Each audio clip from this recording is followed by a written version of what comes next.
Donc nous serons ressuscités une deuxième fois.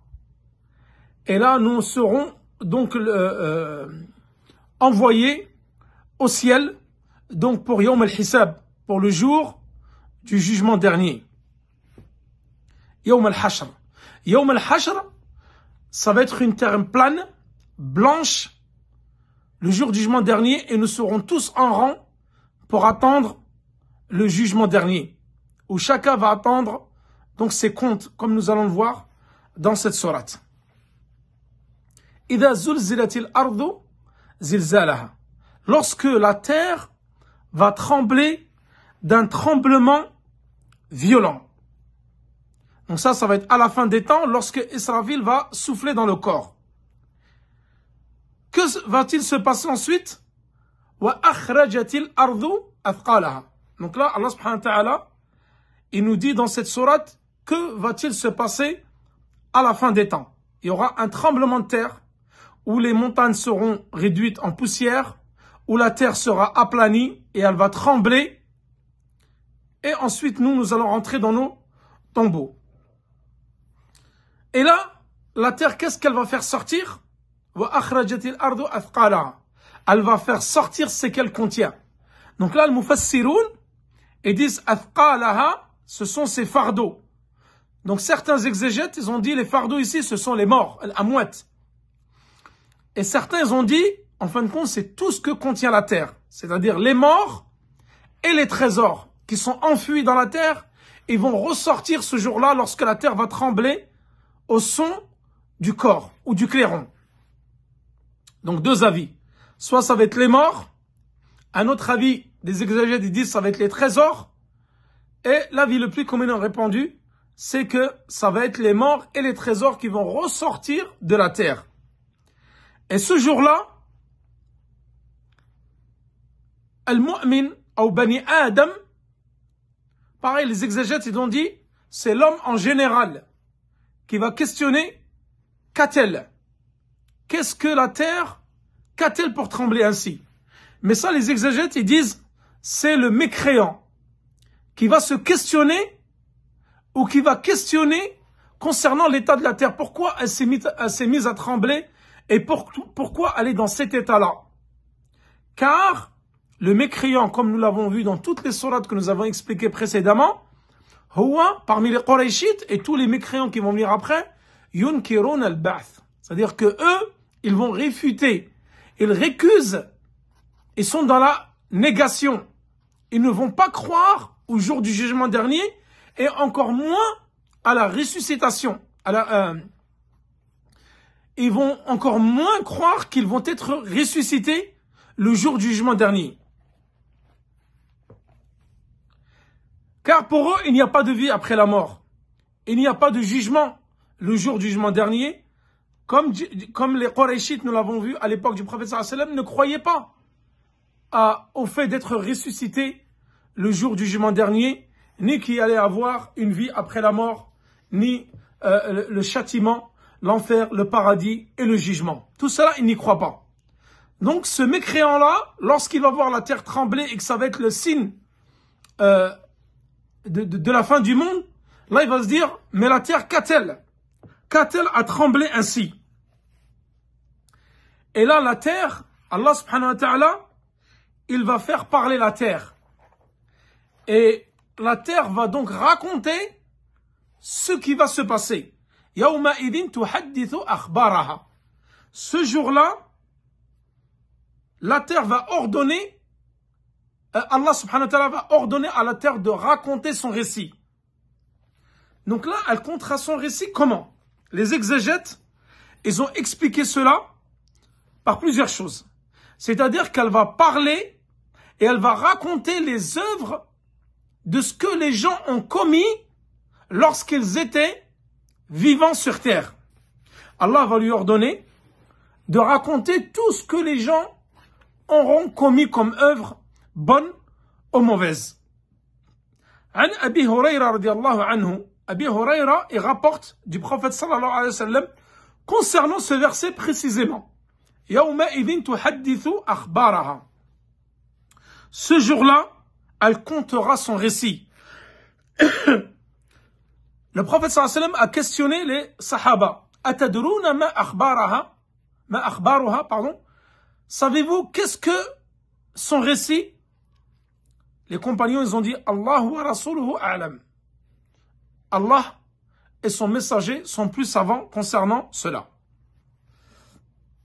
Le prophète sallallahu alayhi wa sallam, il a dit, فَإِنَّ أَخْبَارَهَا أَن تَشْهَدَ عَلَى كُلِّ عَبْدٍ وَأَمَةٍ بِمَا عَمِلَ عَلَى ظَهْرِهَا. C'est-à-dire que là, la terre, elle va témoigner sur chaque homme, chaque femme, ce qu'il aura commis comme œuvre dans sa vie tout entière, bon ou mauvais, sur terre. C'est-à-dire qu'elle va raconter tout ce que les enfants d'Adam auront commis sur terre comme bonnes ou mauvaises actions. Hadith qui a été rapporté donc par Abi Huraira, et c'est un hadith qui est Hassan Sahih. Donc là, les savants ils disent que il y a trois. Il y a une coupure là. Une coupure. Là, il y a trois paroles concernant qu'est-ce qu'elle va raconter. Première parole, c'est que la terre va raconter les actions des gens. Donc tout ce qu'ils ont fait sur terre pendant leur existence, la terre va le raconter. Et ça, c'est le hadith qui a été rapporté par Abu Huraira que je viens de vous citer. Deuxième parole, deuxième avis, c'est qu'elle va raconter les nouvelles des fardeaux, c'est-à-dire dans les tombeaux. Elle va raconter toutes les nouvelles qui sont dans les tombeaux, de ce que les gens ont fait, c'est-à-dire dans leurs tombeaux parmi les morts. Un autre avis dit que, en fin de compte, elle va raconter que ce jour-là va se produire. C'est-à-dire, elle va raconter aux gens, par l'ordre d'Allah subhanahu wa ta'ala, que ça y est, c'est le jour du jugement dernier. La fin, donc, est arrivée, et c'est le début d'une nouvelle vie, donc, ça va être Al-Hayat fil Barzakh, ensuite, le jour du jugement dernier. Et donc ça, c'est ce que rapportait Ibn Mas'ud, radiyallahu anhu. C'est-à-dire, elle va raconter ce que Allah subhanahu wa ta'ala va lui dire, va lui ordonner de raconter. Tout ce que ton Seigneur lui aura révélé, alors elle va le raconter aux êtres humains.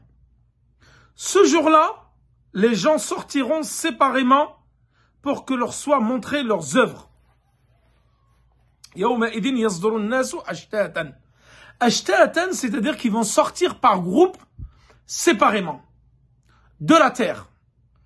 Donc, lorsque nous allons être ressuscités pour être envoyés, Yawm al-Hashr, pour le jugement, nous allons être ressuscités par groupe et séparément. Et les gens qui vont être ressuscités de la terre, que la terre donc va expulser de son sein, puisque tous les morts plus les trésors, donc nous indiquent qu'ils vont être sortir de terre, et les gens, par groupe, ils vont se séparer. Comme il a dit Ibn Jarir, pour le jugement. Donc il y a des gens qui vont prendre à la droite, et ça va être les gens qui auront comme destination le paradis, ça sera les croyants. Il y a les gens, les groupes qui vont prendre pour destinée l'enfer, et ça sera les groupes de la voie gauche. Donc certains vont prendre la voie droite, ça va être les croyants, et Inch'Allah, donc ça seront les gens du paradis, et il y aura les autres groupes qui vont prendre la voie de gauche, et eux, ça seront les groupes des gens de l'enfer. Liyuraw a'malahum, pour qu'ils puissent voir leurs œuvres. Donc ce jour-là, lorsqu'ils vont être ressuscités, le jour du jugement dernier, chaque groupe donc va voir ses œuvres. Le mécréant, il va voir les œuvres qu'il aura fait dans cette vie-là. Et ces œuvres qu'il aura fait en bien, il peut être récompensé par rapport à ses œuvres dans le fait qu'Allah subhanahu wa ta'ala, il va lui donner par exemple des enfants, il va lui donner une femme, il va lui donner des biens dans cette vie-là. Mais par contre, le jour du jugement dernier, il n'aura aucune œuvre. Rien ne lui sera compté par rapport au bien qu'il aura fait dans cette vie-là. Alors que le croyant, lui, donc il va voir ses œuvres, bonnes ou mauvaises. Si les bonnes sont supérieures aux mauvaises, donc la balance va pencher du côté des bonnes actions. Et là, Inch'Allah, ça sera le paradis pour lui. Et si ces mauvaises actions sont supérieures à ces bonnes actions, là, comme on dit, il sera taht al-mashi'a. Soit Allah subhanahu wa ta'ala va lui pardonner ces grands péchés dont il n'aura peut-être pas fait un repentir sincère dans cette vie-là, soit Allah subhanahu wa ta'ala ya'fu anhu, c'est-à-dire qu'il va lui pardonner ses péchés et il rentrera au paradis. Yakun taht al-mashi'a, sous la volonté d'Allah subhanahu wa ta'ala.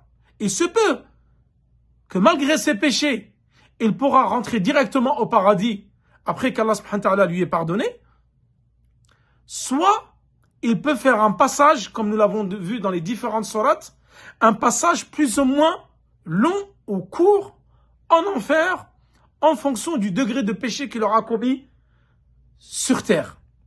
Et ensuite, dans tous les cas, le croyant, sa destination finale sera le paradis. Le croyant qui meurt sur le tawhid, dans tous les cas, il rentrera au paradis, quels que soient ses péchés. Et ensuite, il va y avoir une troisième catégorie de personnes. Et ça, j'ai oublié de le préciser, concernant les mécréants, il y aura une seule destination pour eux. Et ça, nous l'avons vu plusieurs fois dans les sourates que nous avons expliquées. Une seule destination, ça sera l'enfer pour l'éternité. Et ils n'en sortiront jamais et ils ne connaîtront jamais le repos. Et nous l'avons vu à travers différentes sourates où les mécréants ils ne pourront pas s'adresser à Allah subhanahu wa ta'ala. Car nous l'avons vu déjà dans un verset où Allah subhanahu wa ta'ala dit « Restez-y et ne m'adressez pas la parole ». Ils ne pourront pas adresser la parole à Allah subhanahu wa ta'ala le jour du jugement dernier. Ils vont s'adresser à Malik, le gardien de l'enfer. Ils vont dire « Oh Malik ». Et nous l'avons déjà vu ça. Ils vont pas dire « Ad'u lana rabbana ». C'est-à-dire, ils vont pas dire invoque pour nous notre Seigneur. Parce que ils n'ont pas cru en notre Seigneur le jour du jugement dernier. Dans cette vie-là, pardon. Ils n'ont pas cru parce que c'était des mécréants.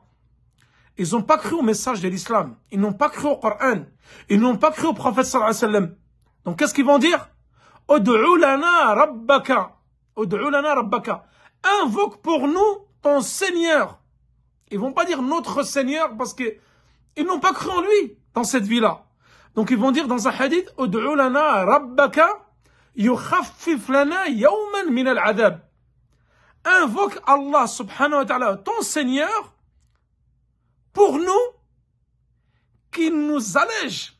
Parce qu'Allah subhanahu wa ta'ala, jamais il va effacer ce châtiment qui sera d'une description que vous ne pourrez jamais imaginer. Et rappelez-vous, nous avons vu que la personne qui va être le moins châtiée en enfer, ça sera qui? Abu Talib, l'oncle du prophète sallallahu alayhi wa sallam, pour lequel le prophète sallallahu alayhi wa sallam a essayé d'intercéder. Pour lui, il a dit, Ya Am, nous l'avons vu ça dans le Kitab al-Tawhid, dans le chapitre 9, je crois. Ya Am, qul la ilaha illallah.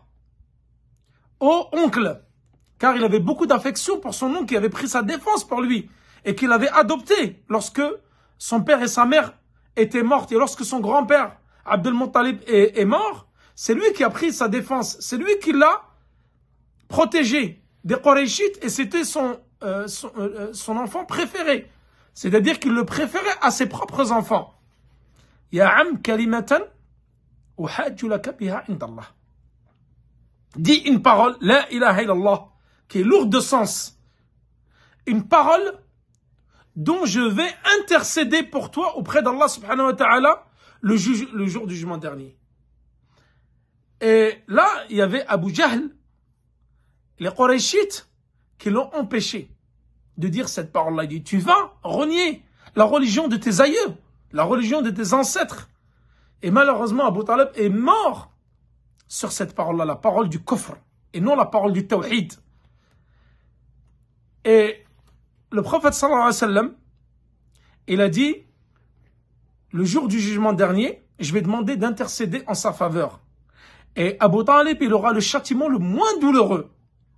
Il sera fait dhahdah, jahannam. Rappelez-vous, dhahdah, c'est quoi? En arabe, dhahdah, c'est la surface. Vous voyez quand vous allez à la mer. Vous allez à la mer, vous êtes au bord de la plage, et vos pieds sont dans l'eau. Et l'eau, elle vous arrivez par exemple à la cheville. On dit ça, c'est dhahdah al-bahr. C'est-à-dire la surface. C'est la surface de la mer.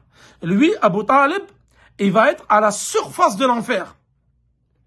Et on va lui donner 2 souliers de feu.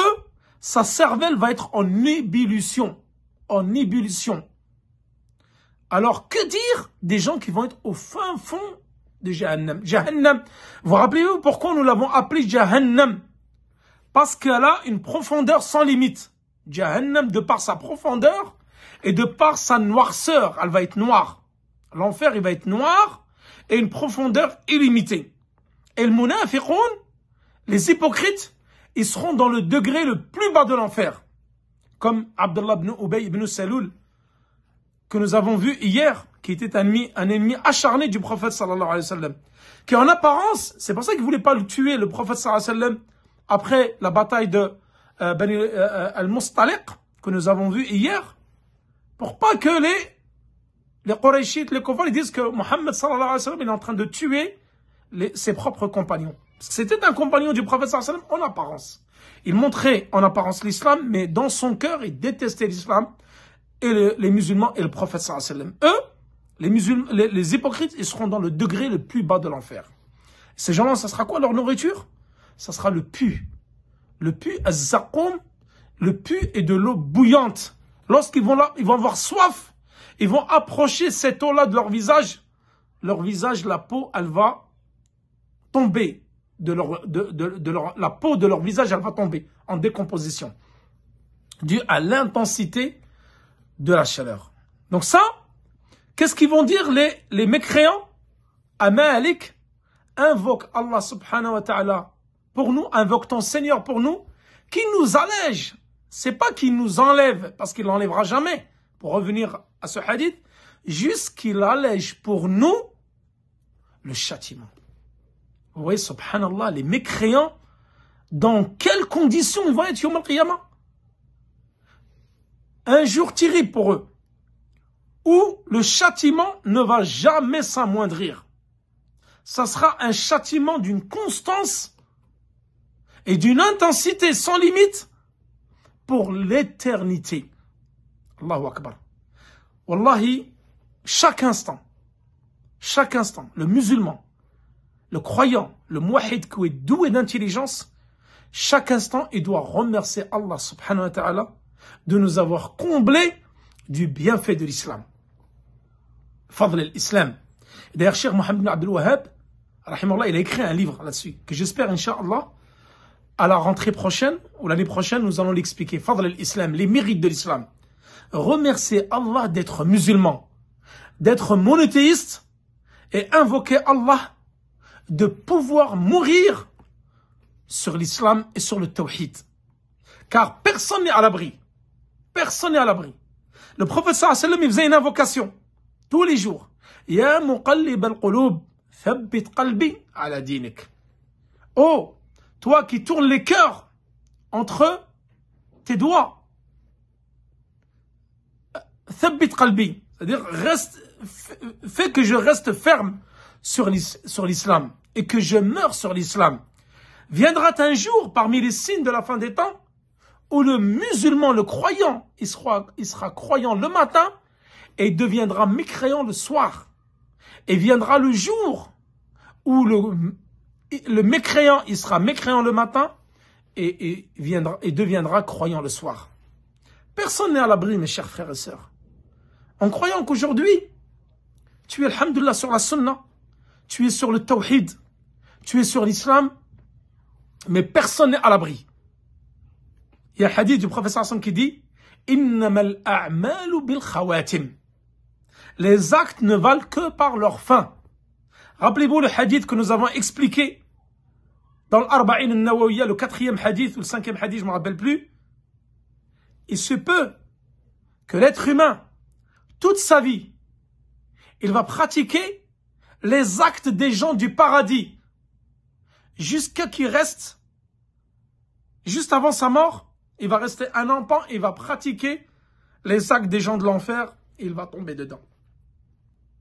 Et inversement, l'être humain va pratiquer toute sa vie les actes des gens de l'enfer. Et lorsqu'il va lui rester qu'un enfant, il va pratiquer les actes ou les adorations des gens du paradis et il entre, c'est le hadith 4, il entrera au paradis. Dans Sahih al-Bukhari, le prophète sallallahu alayhi wa sallam a dit « Attaqun nar, ittaqun nar, walau bi shaqqi tamratin, walau bi kalimatin tayyiba » Le prophète sallallahu alayhi wa sallam a dit « Préservez-vous de l'enfer, ne serait-ce qu'avec la moitié d'une date, c'est-à-dire en sadaqa. La tahqiranna ayy amalin min al-a'mal. Ne soyez pas arrogant ou ne soyez pas suffisant envers n'importe quel acte dans l'islam. Un sourire à ton frère est une sadaqa. Kalimatan ou kalimatun tayyiba. Ne délaissez même pas une belle parole. Des fois, c'est des choses simples. Une belle parole dans le visage de ton frère. Une sadaqa. Ne serait-ce que donner une date à quelqu'un. Ça va te permettre de préserver de l'enfer yawm al-qiyamah. Ne délaissez même pas la moitié d'une date en sadaqa. Il n'y a pas de petite sadaqa ni de grande sadaqa. Demain, on te demande par exemple d'aider à la construction d'une mosquée, à nourrir un pauvre, à venir aux besoins d'une veuve. 1 euro. Ne délaisse pas cet euro-là. Yawm al-qiyamah, il va peser lourd dans ta balance. Dire j'ai pas d'argent. Donne 1 euro. Donne 2 euros. Souris dans le visage de ton frère. Dis une kalima tayyiba à ton frère. Pour lui ramener le sourire, pour lui ramener la joie dans son cœur. Subhanallah, walhamdulillah, wa la ilaha illallah, wallahu akbar. Ce sont des paroles légères sur la langue, mais qui sont aimées du miséricordieux et qui vont peser très lourd dans la balance. Donc pour revenir à notre explication, le jour du jugement dernier, donc Bani Adam, le croyant et le mécréant verront leurs œuvres, bonnes ou mauvaises. Le mécréant, lui, ça sera directement l'enfer pour lui. Il ne va pas être jugé. Directement, il va rentrer en enfer. Et ce sont les croyants qui vont être jugés. Et si les croyants, ils auront des actes qui seront, qu'en est-il des personnes qui auront autant de péchés que de bonnes actions? Ça, nous l'avons déjà vu. Dans l'Usul al-Thalatha, rappelez-vous, ça seront les gens de Ahl al-A'raf. Il y a une sourate qui leur est dédiée, Al-A'raf, sourate al-A'raf. Ahl al-A'raf, ce sont ceux parmi les croyants dont ils ont autant de bonnes actions que de mauvaises actions. La balance, elle va être équilibrée pour eux. Ces gens-là, ils vont aller dans une petite colline qu'on appelle Al-A'raf, une petite colline proche du paradis et qui vont attendre quelque temps l'autorisation qu'Allah subhanahu wa ta'ala ensuite va leur permettre de rentrer au paradis. فَمَنْ يَعْمَلْ مِثْقَالَ ذَرَّةٍ خَيْرًا يَرَهُ. Celui quiconque fait un bien fût du poids d'un atome. Ici, le poids d'un atome, certains le comprennent comme les physiciens de notre temps, ils disent l'atome qui est la plus petite particule qui a été mesurée, donc qui est dans la molécule, l'atome. Dans le tafsir ici, les exégètes, ils n'évoquent pas cela. Ils disent l'atome pour les Arabes, parce qu'ils ne connaissaient pas l'atome à l'époque, pour eux, al-dhirra, c'est un namlatu saghira. Eux, ils comparent al-dhirra Ici, l'atome, pour eux, c'est la petite fourmi. Donc, c'est le poids d'une fourmi. Car les Arabes, à l'époque, ne connaissaient pas l'atome. Si tu fais le bien, ne serait-ce que le poids d'une fourmi, donc d'un atome, tu le verras. Yawm al-Qiyamah, tu vas le retrouver. C'est pour ça que le professeur Samil a dit, préservez-vous de l'enfer, ne serait-ce qu'avec la moitié d'une date en sadaqa ou d'une kalima tayyiba, c'est-à-dire une belle parole. Toujours avoir une belle parole. Rappelez-vous dans l'Arba'in Nawiya que nous avons vu, hadith de Mu'adh, bon, je ne me rappelle plus du numéro, lorsque le professeur Samil a dit à Mu'adh que ta mère te perde, oh Mu'adh. Ne crois pas-tu que les gens vont rentrer en enfer qu'à cause de ce qu'ont récolté leur langue? Ils vont être traînés sur leur visage ou sur leur langue et précipités en enfer qu'à cause du dégât des mots, des dégâts de la langue. Hadith 29. Barakallahu fik Mohammed. C'est-à-dire que qu'est-ce qui va le plus nous faire précipiter en enfer le jugement dernier? Vous savez c'est quoi? Comme il a dit le professeur sallam, hadith 29, hadith ma, c'est notre langue. La langue, c'est ce qui va nous précipiter le plus en enfer. Le prophète sallallahu alayhi wa sallam, il a dit, garantissez-moi ce qu'il y a entre vos deux lèvres et vos deux cuisses, je vous garantirai le paradis. C'est-à-dire, préserve ce qu'il y a entre les deux cuisses, c'est-à-dire ta chasteté, pour ne pas tomber dans la fornication, et surtout, préserve ta langue du mensonge, du colportage. Et nous sommes vraiment dans une ère où aujourd'hui, c'est la médisance.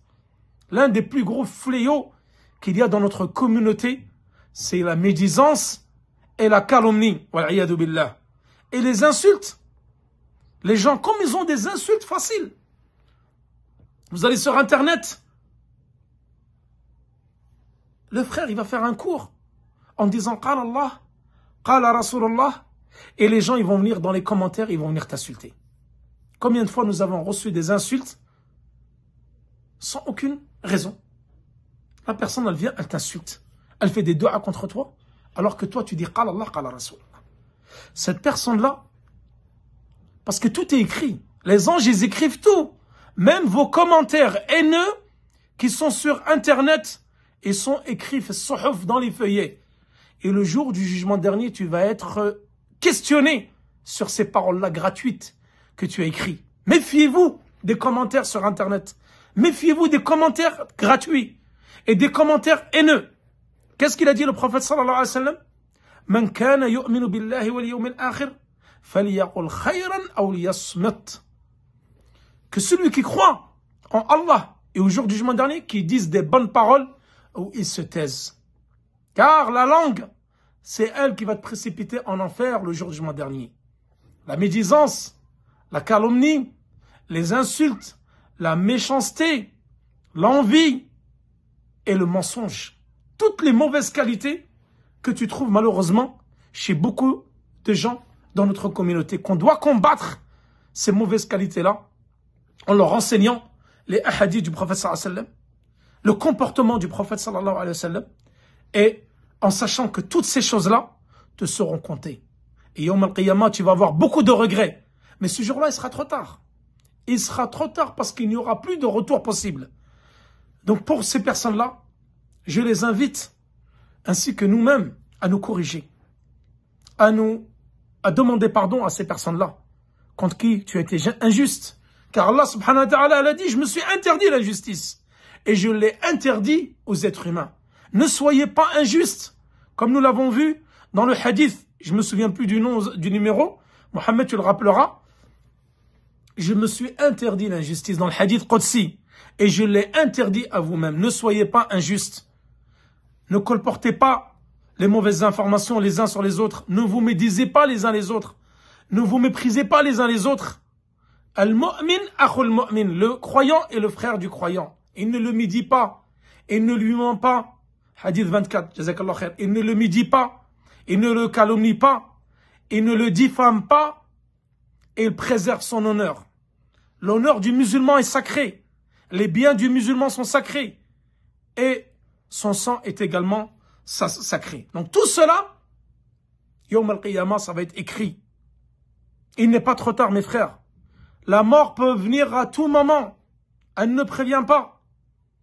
Nous, dans notre ville, chaque semaine, nous avons quelqu'un de la communauté qui meurt. Chaque semaine. Et des fois, des gens qui ne sont pas âgés.